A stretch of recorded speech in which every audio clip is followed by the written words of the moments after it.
إن تجتنبوا كبائر ما تنهون عنه نكفر عنكم سيئاتكم وندخلكم مدخلا كريما.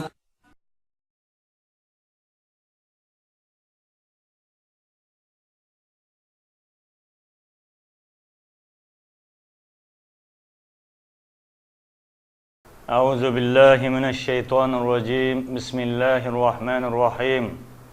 الحمد لله نحمده ونستعينه ونستغفره ونعوذ بالله من شرور أنفسنا ومن سيئات أعمالنا.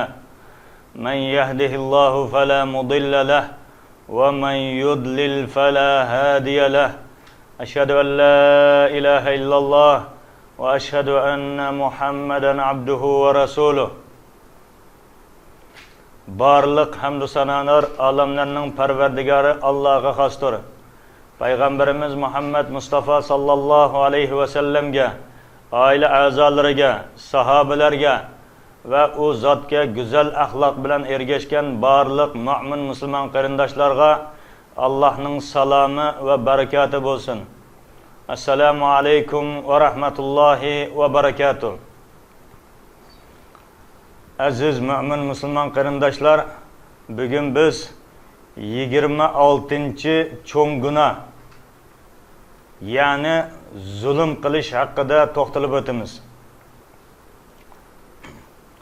Zulüm qilish degan insonlarning mal mulkini yivilish ve onu zo'lab ilib olish, insonlarni urush, tillash ve insonlarga tajovuz qilish ve yavaşlarını bozak kılıştan ibarettir. Allah Teala Kur'an-ı Kerim'de İbrahim suresinin 42. ayetinde mundaq deydi. Euzu billahi mineşşeytanirracim. Bismillahirrahmanirrahim. Ve la tahsabennallaha gafilen amma ya'malul zalimun. İnnemâ yuakhiruhum liyevmin teşhasu fihil absar. Zalimlarning qilayotgan qilmishlaridan Allah'ni g'aflatda qaldimiki deb o'ylamagin dedi.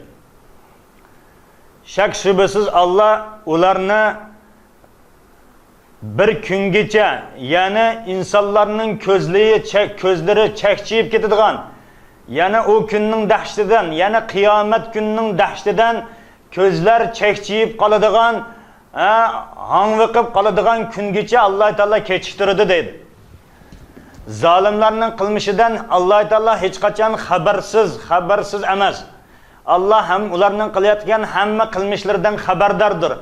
Ama Allah-u Teala ularını kıyamet güngeçe keçiştirgendir. Ve yana Şura suresinin 42. ayetinde Allah Teala mundaq deydi. Bismillahirrahmanirrahim. İnnemes sebilu alellezine yezlimunen nas. Ayıplanadigan kişiler, yani günahkar kişiler hakikaten hem insanlarga zulüm qiladigan kişilerdir dedi. Yani insanlarga zulüm qiladigan kişiler kıyamet günü ayıpdar hesaplanadigan kişilerdir. Ve başka bir ayette, yani Şura suresinin 227. ayetinde Allah Teala mundaq deydi. Estaizu billah ve seya'lemu'llezine zalemu ayye munqalabin yanqalibun. Yani zulüm qiladigan kişiler pat arada özünün qayerga boradiganligini bakma obdan bilib oladi dedi. Bakma obdan biladi, qaqqa boradiganligini, nega boradiganligini bakma yaxshi biladi zulüm qiladigan kişiler deydi. Yani hammamiz bilamiz, bu dünya 4 kunlik dunyodir. Shuning uchun bu dunyoda inson qo'lidan kelgancha boshqalarga mehr shafqat ko'rsatib yaxshilik qilmog'i lozim. Menga hech kimning kuchi yetmaydi u. Mening mansibim bor, men boy badavlatman, menga hech kim gap qilolmaydi deb qo'li ojiz miskinlarga, ojiz insonlarga zulm qiladigan bo'lsa, o inson albatta qiyomat kunida qiyomat kuni mana shu qilgan zulmi uchun jazosini albatta tortadi aziz qarindoshlar. Payg'ambar alayhisalom hadislardan birida mundaq deydi: "Innalloha liyamli liz-zolim hatta iza akhazahu lam yaflithu." Ya'ni Alloh taolo zolimga muhlat berib qo'ydi deydi. U zolimni jazolaydigan vaqt kelganchada Alloh taolo uni hargiz bo'sh qo'yib etmaydi. Vaqt soati kelganda u zolimni hargiz qo'yib bermaydi, bo'sh qo'yib etmaydi deydi. Shuning uchun har bir narsaning vaqt soati bor. Men qo'limdan kelganini qilaman, menga hech kimning kuchi yetmaydi-ku deb ma'lum muddat u insonga Alloh taolo bir mansabni va yoki bir kuch-quvvatni va yoki bir boylikni bersa, buningdan foydalanib u inson boshqalarni xo'rlishi, boshqalarga azor berishi qat'iy durust emasdir. Yana payg'ambar sallallohu alayhi va sallam hadislarining birida mundaq deydi: "Man kanat indahu mazlamatun li akhihi min 'irdin aw shay'in falyatahallalahu al-yawma min qabla an la yakuna dinarun wa la dirham." deydi.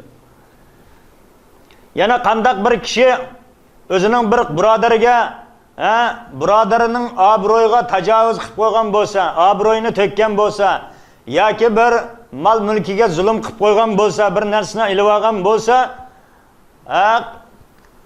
oltin kumushlar asqatmaydigan, dinar va dirhamlar asqatmaydigan qiyomat kuni kelishdan burun mana bu hayoti dunyoda rozilik ilib olsin qarindoshidan dedi. Ey qarindishim, ey birodarim, men sana zulm qilib qo'ygan edim. Shuning uchun meni afv qilgin, meni kechirgin. Yoki bo'lmasa, ana shu men qilgan zulmning barobarida mendan qisosingni ilib olgin deb hayoti dunyoda rozilashib olsin dedi payg'ambar alayhisalom. Chunki bu narsa oxiratga qoladigan bo'lsa, u insonning ishi bakmu chataq bo'ladi aziz qarindoshlar. Va in kana lahu amalun solihun ukhiza minhu. Agar u inson hayoti dunyoda rozi rizolik olmasdan bu dunyodan o'tib ketgan bo'lsa, kimlargadir zulm qilib, qiyomat kuni kelganda u insonning solih amali bo'lsa, ana shu insonning solih amalidan ana shu mazlumga, ya'ni zulmga uchragan kishiga elib beriladi. Qanchalik zulm qilgan bo'lsa, ana shuning barobarida zulmga uchragan birodariga elib beriladi. U insonning solih amallaridan, savoblaridan. Fa in lam takun lahu hasanat, agar u zulm qilgan kishining hayoti dunyoda qilgan yaxshiligi bo'lmaydigan bo'lsa, ukhiza min sayyiati sohibihi. Ana shu zulmga uchragan mazlumning gunohi mana bu zulm qilgan kishiga elib beriladi. Fahummila alayhi, uning bo'yniga yuklab qo'yiladi deydi. Chunki qiyomat kunida mol dunyo, oltin kumush mana bu narsalar ishlamaydi. Vaholanki hayoti dunyoda insonlar mana bu oltin kumush uchun, boylik uchun bir-birini o'ltirib o'tadi, bir-biriga zulm qilib o'tadi, bir-biriga marhamatsizlarcha, rahimsizlarcha muomalada qilib o'tadi. Bo'laveradi. Ammo oxiratda bo'lsa, mana bu oltin kumushlar insonlarning oyoq ostida depsilib yuradi.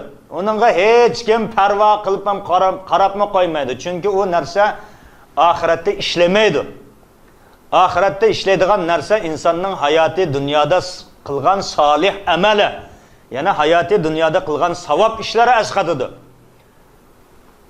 Shuning uchun aziz qarindoshlar, qandaq bir inson mana bu hayoti dunyoda boshqa bir insonga zulm qilib ketadigan bo'lsa, u insonning oxiratda u inson hayoti dunyoda qilgan savob ishlari bo'ladigan bo'lsa, savob ishlaridan mazlum insonga elib beriladi. Agar u insonning savob ishlari bo'lmaydigan bo'lsa, mazlumning gunohlari ana shu zolim insonga yuklab qo'yiladi. Shuning bilan u insonning gunohi ko'p bo'lganligi uchun u insonning boradigan joyi faqat va faqat do'zaxdan iborat bo'ladi. Alloh mana bundaq ishlardan Alloh taolo hammamizni o'zi asrasin aziz qarindoshlar. Payg'ambar alayhisalom hadislaridan birida Alloh taoladan hadis quddusini rivoyat qilib mundoq deydi. Yana Alloh taolo mundoq dedi. Ya ibadi inni harramtu zulma ala nafsi dedi. Alloh taolo ey bandalarim men zulmni o'zimga harom qildim dedi. Va ja'altu baynakum muharraman. Shuning uchun ham sizlarning oranglardami bir-biringlarga zulm qilishinglarni harom qildim dedi. Fala tazalamu dedi. Shuning uchun ey bandalarim bir-biringlarga zulm qilmanglar dedi. Alloh taolo hech qachon hech qanday bir bandasiga zulm qilmaydi. Ammo insonlar o'zlariga o'zlari zulm qiladi. Xuddi Qur'oni Karimda Alloh taolo aytganidek Bismillahirrohmanirrohim Innalloha la yazlimun nasa walakinnan nasa anfusahum yazlimun. Allah hech qanday bir bandasiga zulm qilmaydi, ammo insonlar o'zlariga o'zlari zulm qiladi deydi. Chunki Alloh taolo yaxshi yo'lni ham, yomon yo'lni ham ko'rsatib qo'ydi. Shuning bilan birgalikda payg'ambarni avatib bizga o'rgatib qo'ydi. Mana bu payg'ambarga agishinglar, bu sizlarga haq yo'lni o'rgatadi deb payg'ambarni ham o'rgatdi, bizga rahim shafqat qilib. Uning bilan birgalikda ya'ni kitobni ham nozil qildi. Mana shu kitobga amal qilinglar, amal qilsanglar hech qachon ozmaysizlar. Mening rahmatimga sazovor bo'lasizlar dedi. Ammo insonlar ana shu haq payg'ambarni inkor qildi, ko'rsatib qo'ygan haq yo'ldan yuz o'ridi, ana shu kitobga amal qilmadi. Shu tufayli insonlar o'zlariga o'zlari zulm qildi, oxir oqibatda o'zining boradigan yerini do'zax qilib belgilab oldi. Alloh taolo hech qanday bir bandasiga yomonlikni ravo ko'rmaydi. Payg'ambar alayhisalom kunlarining birida sahobalardan so'radiki, muflis degan nima bilamsizlar dedi. Ya'ni muflis degan munqarzga bo'g'ilib qolgan kishi. Muflis degan nima bilamsizlar deb so'raganida sahobalar bilamiz ya Rasululloh dedi. Muflis degan hech qanday mol mulki bo'lmagan, puli bo'lmagan, hech qanday bir narsaga ega bo'lmagan kambag'al kishiga muflis deb ataymiz dedi. Shunda payg'ambar alayhisalom aytdi ekanki, mening ummatimdagi muflis kishi dedi. Bu insonni tillagan va ma insonning mol mulkini yivagan va bu insonning obro'yini boshqalarning oldida to'kkan, bu insonni urgan va buning qinini to'kkan. Shuning bilan birgalikda hada fayukhadhu li hada min hasanatihi. Shu tufayli bu insonning qilgan yaxshiligidan ma insonga ilib beriladi qiyomatda. Chunki bu insonni urganligi uchun, ma insonni tillaganligi uchun, ma insonning obro'sini insonlarning o'ttirisida to'kkanligi, bu insonning yaxshiligidan mana shunga ham, buningga ham ilib beriladi dedi. Va hammasiga ilib beriladi dedi. Fa in funiyat hasanatuhu qabla an yaqdiya ma alayhi. Agar bu insonning yaxshiligi tugab qolsa va bu yerda yana bu insonlarning ma'ni tillaganligi, buni urganligi, buning obro'sini to'kkanligi uchun yana qanchalagan insonlar turibdi. Allah bu meni haqorat qilgan, bu meni urgan, bu meni tillagan, insonlarning oldida mening obro'yimni to'kkan deb yana qanchalagan insonlar turibdi. Ama bu insanның savobi tugab ketdi. Bu zulm qilgan insonning savobi tugab ketdi. Chunki unga berdi, buningga berdi, yana bir necha insonlar bu yerda turibdi. Nima qilish kerak? U holda buning beradigan savobi bo'lmaganligi uchun Alloh taolo ana shu insonning gunohlaridan mana bu zulm qilgan insonga olib beradi.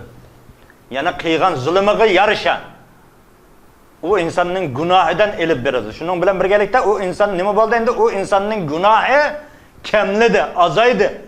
Davlat jannatga boradigan yo'li yaqinlashdi.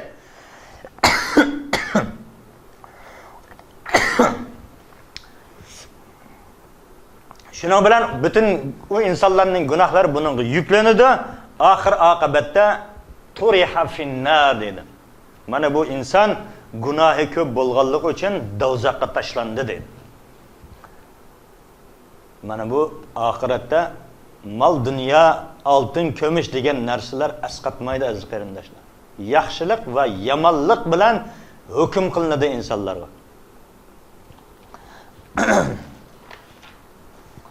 Vahba ibn Munabba mundaq deydi.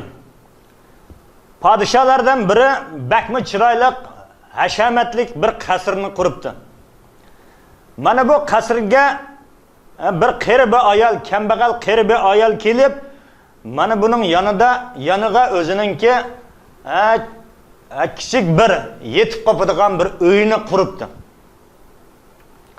Kunlarning birida bu podshoh qasrning atrofini aylangani chiqqan ekan, qarasa hashamatli qasrning oldida mana bu ko'rkamsiz bir chodir, ya'ni bir ko'rkamsiz bir uy qurilganligini ko'rib, ana shu atrofni saqlaydigan soqchilardan buni kim qurdi, bu uy kimningki deb so'rabdi. Shunda u soqchilari aytibdi ekanki, bu uy bir kambag'al ayolninki. Mana shuni qurdi, mushada yetib qopayotdi. Ey podshohi olam deb javob beribdi. Shunda podshoh ana shu qo'l ostidagi kishilarga aytibdi ekanki, buni darhol buzib tashlanglar. Yo'qitib tashlanglar buni. Bu ayol bundan keyin bu yerda yetib qopmasin. Uyini buzib tashlanglar deb. Ma'lum muddat vaqt o'tgandan keyin bu ayol kelib qarasa, uylari vayron qilingan, buzib tashlangan. Shunda bu ayol so'rabdi ekanki, bu uyimni kim buzdi debdi. Soqchilar aytibdi ekanki, bu uyni podshoh buzib tashladi. Degandan keyin bu ayol qo'lini osmonga ko'tarib, "Ey Robbim, men bu yerda yo'q edim. Buni buzganda men bu yerda yo'q edim. Sen qayerda eding?" deb Allohga iltijo qilib duo qildi. Mana buning duosini anglagan Alloh taolo Cebrail aleyhisselamga buyurup, mana bu podshohning qasrini ostin ustin qilib o'tishni buyuribdi. Shuning bilan Cebrail aleyhisselam mana bu podshohning qasrini ichidagi bor insonlar bilan qo'shib, yer bilan yakson qilib tashlagan ekan. Mana bu zulmningki oqibati. Allah xolisa zolim podshohni hayoti dunyoning o'zida azoblaydi. Allah xolisa zolim podshohni oxiratda azoblaydi. Bu Allah'ның ilkidagi ish, onunga biz hech qanday nima qila olmaymiz. Hayoti dunyoda ko'ryapmiz aziz qarindoshlar. Qanchalagan zulmlar sodir bo'layotdi. Qancha minglagan insonlar behuda, begunoh o'lib ketdi Suriyada. Mana buning hisob kitobi yo'qmi? Alloh taolo Bashar Asadni yer bilan yakson qilishga qodir emasmi? Albatta qodir. Amma Alloh taolo buning hikmetini o'zi biladi. Nahaq o'lib qanchalagan insonlar shahid bo'ldi. Mana bu maqomga erishtirish uchun ham Alloh taolo ana shu insonlarga muhlat beryapti. O'zining bandalarini o'ziga yaqinlashtirish, shahidlik martabasiga erishtirish uchun, zolimning zulmini ko'rib jannatga kiradigan bo'lish uchun ana shu zolim podshohga ham muhlat beryapti. Alloh taolo mazlumlarga ham muhlat beryapti. Zolimning qo'lida o'lib ketishning o'zi ham u inson uchun bir rahmat, Allohning bir fazli karimidir bu. Aslida hayoti dunyoda hamma insonlar barobar, hech kimdan nahaq zulm ko'rmasligi kerak. Ammo buning hikmetini yaratgan zot o'zi biladi aziz qarindoshlar. Alloh taolo mana shundoq zolimlardan qilmaganligi uchun yaratgan zotga biz shukronlar ado qilishimiz lozim. Va shuning bilan birgalikda ey Alloh, bizning qo'limizdan hech kim zulm ko'rmasin. Sen o'zing bizlarni mana bunda gunohlardan asrag'in deb biz Alloh taolaga duo qilishimiz lozim. Chunki inna zulmu bu zulm bakmi cho'ng gunohlardan biri aziz qarindoshlar. Hammamiz bilamiz, Alloh taolaga qilingan gunohlarni Alloh taolo afv qilishga qodir. Shirkdan boshqa hamma gunohlarni afv qiladi. Biz o'g'irlik qilgan bo'lishimiz mumkin, zina qilgan bo'lishimiz mumkin, boshqa bir odamni o'ldirgan bo'lishimiz mumkin, boshqa bir gunohlarni qilgan bo'lishimiz mumkin. Ammo kunlar kelib Allohning hidoyati bilan tavba qilib, biz ana shu gunohlardan tamoman uzilib, Alloh taolaga tavba istig'for qilib, qilsak Alloh taolo gunohlarni kechirishi mumkin. Ammo banda bilan bandaning o'rtasidagi gunohni Alloh taolo kechirmaydi aziz qarindoshlar. Siz hajga borib, haj qilsangiz, Alloh taolo butun gunohlaringizni afv qiladi.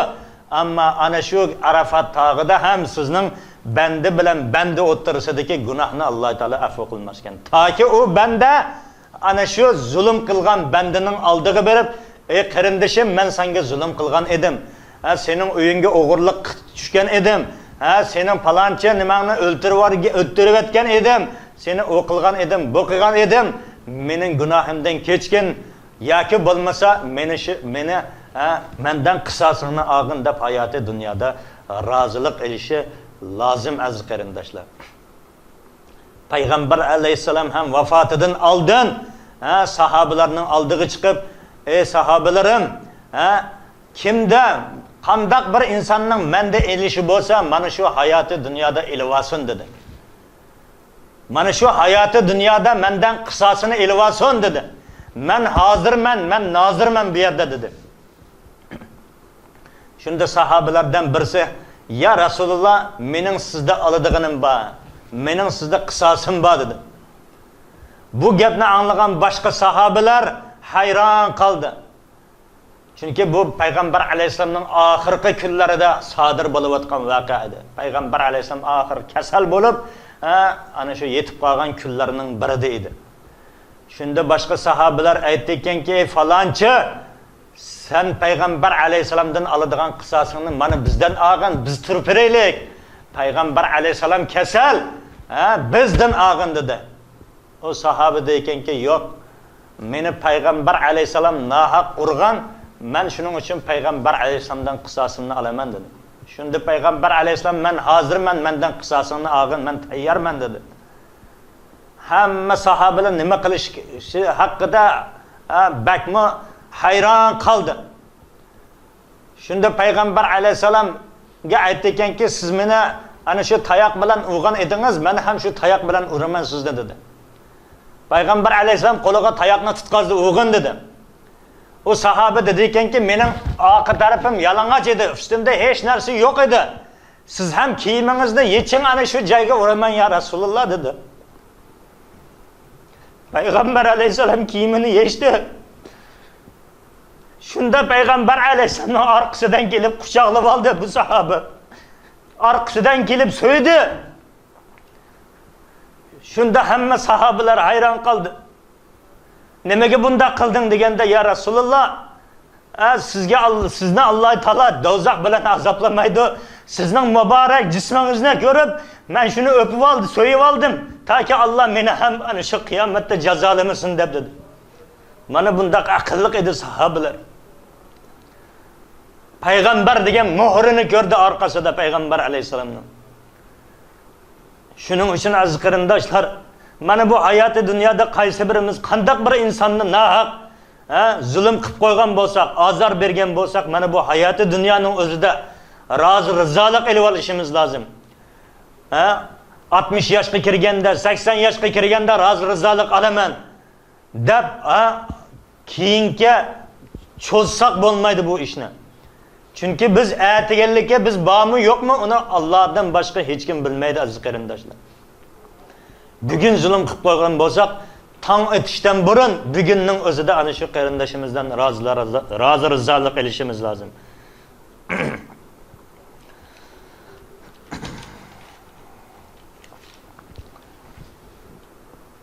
Hammamiz bilamiz bu zulmning turlari bakmi ko'p.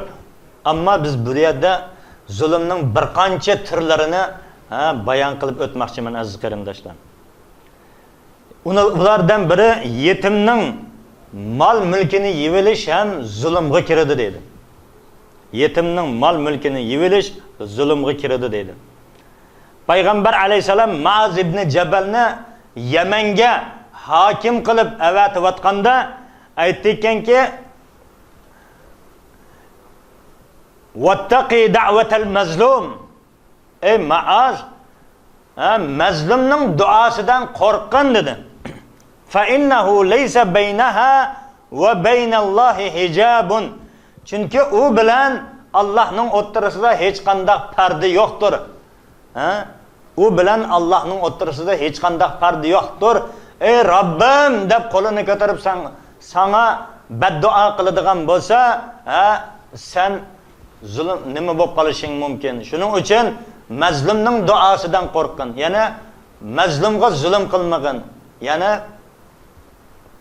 boshqa bir insonga nohaq zulm qilmagin deb ta'lim tarbiyalarni berib o'tdi. Ikkinchi zulmlarning turidan biri qarzni o'tashga qurbi yetib turib, qarzini o'tamaslik ham zulmning bir turidir. Bir inson yana bir insondan qarz oladi, ammo uni bagis kelmaydi. Bagis kelmaydi. Bu narsani uzatib, so'zab beradi. Mana bu ham zulmga kiradi. Payg'ambar alayhisalom sahih hadislardan birida aytdilarki, mutillul g'ina zulmun. Ya'ni boy insonning qarzni kechiktirishi zulmdir dedi. Qarzni o'tashga qurbing yetadi, o'ta. Afv so'ragan holatda, birodar aziz, men sendan qarz olgan edim. Men afsuski, vaqtida o'tay olmay qoldim. Sen rozi bo'lgin. Mana bugungi kunlikda pulni topdim. Mana bu qarzingni olgin. Alloh rozi bo'lsin sendan. Alloh ajr azimlar ato qilsin deb darhol u insondan afv so'ragan holatda qarzni o'tishi lozim. Shuning bilan birgalikda er kishining ayoliga qilgan zulmlari ham, yana haqqi marini bermaslik, nafaqasini qilmaslik, kiyim-kechakini bermaslik, ayolini och qo'yishlik, mana shularning hammasi zulmga kiradi aziz qarindoshlar. Qurbi yetib turug'liq, ayolining kam-ko'sini to'liqlab bermaslik, ayoliga kiyim-kechaklarini ilib bermaslik, ayolining nafaqasini vaqtida o'tamaslik, mana bularning hammasi zulmga kiradi aziz qarindoshlar. Payg'ambar alayhisalom hadislardan birida aytadi ekanki, layal wajid zulmun yahillu irduhu va uqubatuhu. Ya'ni qarzni o'tashga imkoni bor kishining uni o'tashni kechiktirishi zulmdir deydi. Shuning uchun ana shu ayoli eri uchun eriga shikoyat qilishi, hatto erini qamitib o'tishga ham haqqi bordir. Ayolining haqqi, huquqini ado qilmaganligi uchun erining ustidan shikoyat qilishi va hattoki erini turmuga solib o'tishiga ham haqqi bordir ayol kishining.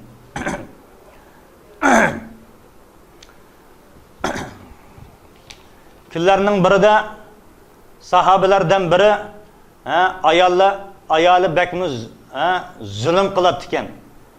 Shuning bilan ayolini shikoyat qilib Umar radhiyallohu anhuning huzuriga beribdi.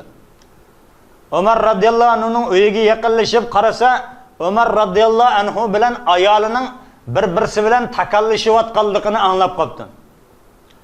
Shunda gapiga quloq solib qarasa, ayoli shikoyat qilayotgan ekan Umar radhiyallohu anhu haqida. Shuning bilan bu yerdan darhol bu kishi xalifaning ayoli ham xalifaga shikoyat qilib o'tibdi. Bo'ldi, men xalifaga shikoyat qilmasam ham bo'lar ekan deb bu uydan uzoqlashayotganda buni ko'rib qolgan Umar radhiyallohu anhu chiqib u kishini chaqiribdi. Nimaga kelding? Nima shikoyating bor edi? Deganda u kishi aytibdi ekanki, ey Amirul Mu'minin, men ayolim haqida sizga shikoyat qilib kelgan edim. Ammo sizning ayolingizning ham sizga shikoyat qilayotganligini anglab, men shikoyat qilmasdan yo'limga ravon bo'ldim. Deganda, ey birodarim, ey qarindoshim, biz ham ayollarni tushunishimiz lozim, ularga e'tibor berishimiz lozim. Chunki uning ham shikoyat qilishga haqqi bor. Chunki u bolalarning onasi, bolalarimni boqadi, bolalarimni tamoqini qiladi, kirini yuvadi, uyning butun ishlarini qiladi. Vaholanki u bu ishlarning hammasini qilishga majbur emas, dedi. Ya'ni ayol kishi o'zining bolasini emizmayman desa haqqi bor aziz qarindoshlar. Islom dinimiz mana shundoq erkin, mana shundoq erkin, hur, balangni emizmayman. Bala emizadigan ona tutqinma balanga emizmayman desa haqqi bor. Erkak kishi ana shu balasini emizadigan boshqa bir ayolni tepib, nima qilishga haqqi bor. Yoki bo'lmasa balangni emizishim uchun menga oylik to'laysan desa, oylik to'lashga majbur erkak kishi. Islom mana bunday alohidliklarga ega aziz qarindoshlar. Vaholanki siz bizning ayollarimiz mana bu narsalarning hech birini talab qilmasdan bolalarimizni emizidi, cho'ng qiladi, kiyintiradi, o'ylarning hamma ishlarini yug'iradi, o'ylarning butun ishlarini qiladi. Kechisi bola yig'lasa, vaholanki siz biz o'rnimizdan qo'pib shu bolani 1 soat, yarim soat boqmaymiz. Ana shu ayollar boqadi. Ana shu ayollarning ham haqqi bor. Shuning uchun payg'ambar alayhisalom ayollaringlarga yaxshi munosabatda bo'linglar dedi. Mana shundaq yomon munosabatni ayolimning kuchi o'tmaydi, kuchi yetmaydi deb uningga zulm qilsak, biz bu zulmning haqqini qiyomat kunida to'lashga majburmiz aziz qarindoshlar. Mana bunday gunohlardan ham Alloh taolo barchamizni o'zi asragan bo'lsin. Bu zulmlarning turidan yana biri bir insonni ishlatishga, ya'ni madikala qilib ishlatishga oldi. Ammo ishlatishga olib u insonga manch pulga deb va ma'lum bir miqdorda pul bilan gaplashib, u insonning haqqini to'liq bermaganlik ham zulmdir aziz qarindoshlar. Biz bir insonni ishlatishga oladigan ekanmiz, u insonning haqqini to'liq ado qilishimiz lozim. Aks holda Sahihul Buxoriyda rivoyat qilingan payg'ambar alayhisalomning buni hadisini aytmoqchiman. Yana Allah hadis qudusida Alloh taolo mundaq deydi. Salasatun ana khasmuhum yawmal qiyamah. 3 turlik inson bor, bularning da'vogarchisi men bo'laman deydi Alloh taolo. Va man kuntu khasmuhu khasamtuhu. Qandaq bir insonning da'vogarchisi men bo'ladigan bo'lsam, men albatta bu da'voda yengib chiqaman deydi Alloh taolo. Albatta Alloh taolo olamlarning parvardigori. Alloh taolo bir insonning da'vogarchisi bo'ladigan bo'lsa, albatta Alloh taolo yengadi aziz qarindoshlar. 3 turlik insonning birinchisi rajulun a'ta bi thumma ghadara deydi. Bir inson Allohning nomini tilga olib turib, Alloh haqqi, Alloh bilan qasam deb turib, Allohni o'rtaga qo'yib turib, qasam ichida keyin esa mana bu so'zida turmaydi, xiyonat qiladi so'zida. Alloh bilan qasam, Xudo haqqi men bu ishni andaq qilaman, mundaq qilaman deb Allohni o'rtaga qo'yib turadi. Oxir oqibatda bu ishning huddisidan chiqmaydi. Ya'ni xiyonat qiladi, o'zining so'ziga amal qilmaydi. Mana bundaq insonning da'vogarchisi men deydi Alloh taolo. Ikkinchi, yana bir inson bir ho'r qulni sotib, keyin uning pulini yeydigan inson dedi. Afsuski payg'ambar alayhisalomningki zamonasida qulluq tuzum bor edi. Mana bu hayoti dunyoda qulluq tuzumga chek qo'ygan birdan bir din islom dinidir aziz qarindoshlar.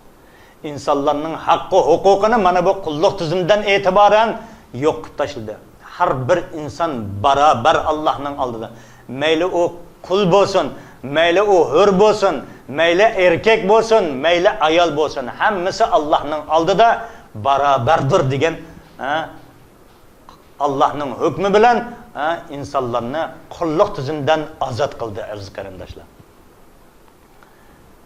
Yana ba'zi bir insonlar o'zining hur qulni ham setib, nimasini xashlaydigan, pulini xashlaydigan, hur insonni ham qul deb qulning qatorida setib o'tadigan insonlar bo'lgan. Uchinchisi, bir insonni ishlatish uchun oldi, undan to'liq ishlashni talab qildi. Mana ishlarni qilasan deb talab qildi. Oxirida u insonni to'liq ishlatib, oxirida u insonningki ish haqqini bermadi. Mana bu insonning ham da'vogarchisi men deydi Alloh taolo. Mana bularning hammasi ham zulmdir aziz qarindoshlar. Madamiki biz bir insonni ishlatar ekanmiz, u insonning haqqini to'liq ado qilishimiz lozim. 5-chi, yana bundaq zulmlardan biri bo'ynidagi qarzga qarz ustida qarzni to'lashda yolg'ondan qasam ichib, menda bundaqa narsa yo'q deb, u inson o'zi bo'ynida qarz bor, qarzdor, ammo ustidagi qarzni inkor qilib yolg'ondan qasam ichganlik ham zulmdir aziz qarindoshlar, zulmning bir turidir. Payg'ambar alayhisalom aytdi ekanki, man iqtata'a haqqi imri'in muslimin bi yaminihi faqad awjaballohu lahu an-nar va harrama alayhi al-janna dedi. Qandaq bir inson musulmon bir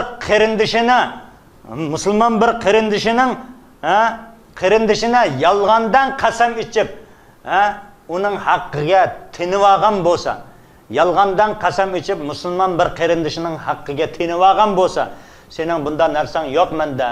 Mana men Alloh uchun qasam ichib beraman.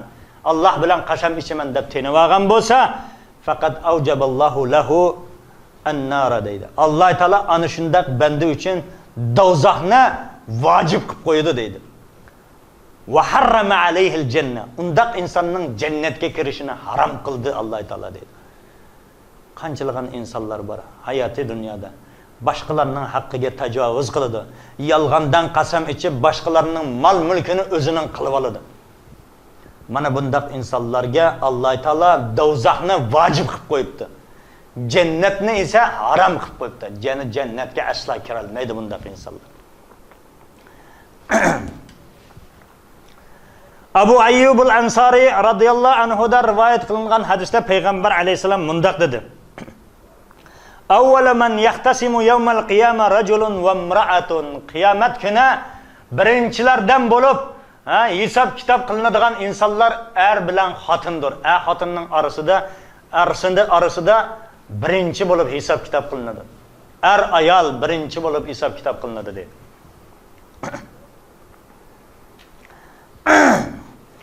Wallahi ma yatakallam lisanuha walakin yadaha wa rijlaha yashhadani alayha bima kanat ta'nitu li zawjiha fi dunya. Payg'ambar alayhisalom qasam ichib aytayotdi ekanki, Alloh bilan qasamki,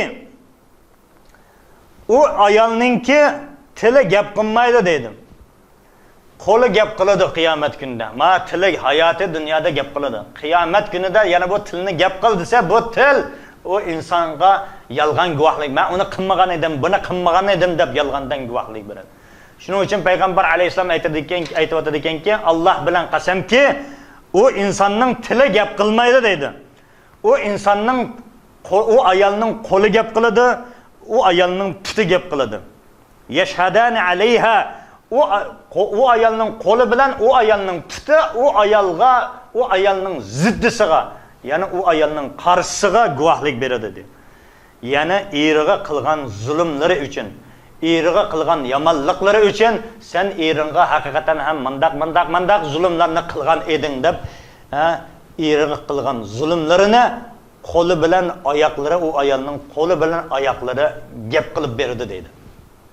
Xuddi shuningdek va yashhadu ala ar-rajul yadahu va rijlahu. Xuddi shuningdek erkak kishi uchun u erkakning tili gap qilmaydi, u kishiningki qo'li va oyog'i u kishining ziddisiga guvohlik beradi. Ya'ni ayoliga qilgan zulmi uchun, ayoliga qilgan zulmi, ayolimning kuchi yetmaydi deb qilgan zulmlari uchun u kishining ham qo'li va oyog'i haqiqatan ham sen ayolingga zulm qilgan eding, manda qilgan eding, anda qilgan eding deb butun erining abdi bashirisini, u kishining abdi bashirisini ochib tashlaydi. Mayli yaxshilik qilgan bo'lsa va yoki yomonlik qilgan bo'lsa, hamma narsani so'zlaydi dedi. Summa yadda'i bir-rajul va khadamahu mithlu zalik fama yu'khad minhum dawaniqun wala qawarid. Shuning bilan bu kishiningki ham xizmatkori bo'lgan bo'lsa, quli bo'lgan bo'lsa, ana shu quli ham da'vo qiladi, meni mandaq zulm qildi, andaq zulm qildi deb. Shuning bilan mana bu kishilardan qilgan zulmlariga yarasha savoblar olinadi va agar savoblar yetmaydigan bo'lsa, ana shu zulmga uchragan insonning gunohlari mana bu insonga yuklanadi. Chunki u kunda hech qanday mal dunyo, oltin, kumush asqatmaydi aziz qarindoshlar. Walakinna hasanata hada zalim tadfa ila hada al-mazlum. Mana bu zulm qilgan kishining yaxshiliklari mana bu zulmga uchragan kishiga yuklana olib beriladi. Va sayyi'ata hada al-mazlum tuhmalu ala hada al-zalim. Va mana bu mazlumningki agar uning yaxshiligi bo'lmay zulm qilgan kishiningki yaxshiligi qolmagan bo'lsa, mana bu zulmga uchragan kishining yomonliklari mana bu zolim uchun yuklanadi deydi. Thumma yu'ta bil jabbarina fi maqami' min hadid. Keyin mana bu zolimlar temir qamoqlarda elib kelinadi. Temirdan bo'lgan qamoqlarda elinib kelinadi. Fa yuqalu suquhum ilan nar. Va ularga aytiladi ekanki, mana bu insonlarni do'zaxga elib beringlar deydi. Do'zaxga tashlanglar deb do'zaxga muakkal qilingan zabaniylarga aytiladi. Shuning uchun aziz qarindoshlar, mana bu zulmningki gunohlari bakmo qattiq. Shuning uchun mana bu hayoti dunyoda hech qanday bir inson boshqa bir insonga nohaq zulm qilmasligi kerak. Alloh taolo hammamizni mana bundaq nohaq zulm qilishlardan, boshqa insonlarga zulm qilishlardan, boshqa insonlarning obro'yini to'kishlardan, boshqa insonlarni urush, tillash, mana bundaq gunohlardan Alloh taolo barchamizni asrasin. Biz haqiqatan ham Alloh taoladan qo'rqamiz, Allohga iymon keltiramizki, kim nima ish qilsa, qilgan ishining savob ish qilgan bo'lsa, mukofotini oladi. Yomon ish, gunoh ish qilgan bo'lsa, jazosini tortadi. Xuddi Qur'oni Karimda aytganidek, Bismillahirrohmanirrohim, "Faman ya'mal mithqala zarratin khayran yarah va man ya'mal mithqala zarratin sharran yarah." Qandaq bir inson bir dunyo ish demaydi bu yerda Alloh taolo. Zarra misqolchilik, yomonlik qilgan bo'lsa, u inson qilgan yomonligining jazosini oladi. Qandaq inson zarra misqolchilik yaxshilik qilgan bo'lsa, qilgan yaxshiligining mukofotini oladi. Alloh taolo hammamizni o'zining rahmatiga, marhamatiga olgan bo'lsin. Mana bunday gunoh ishlarni qilishdan Alloh barchamizni asrasin. Keyingi darsimizda uchrashguncha xayr, aman bo'linglar. Vassalamu alaykum va rahmatullohi va barakatuh.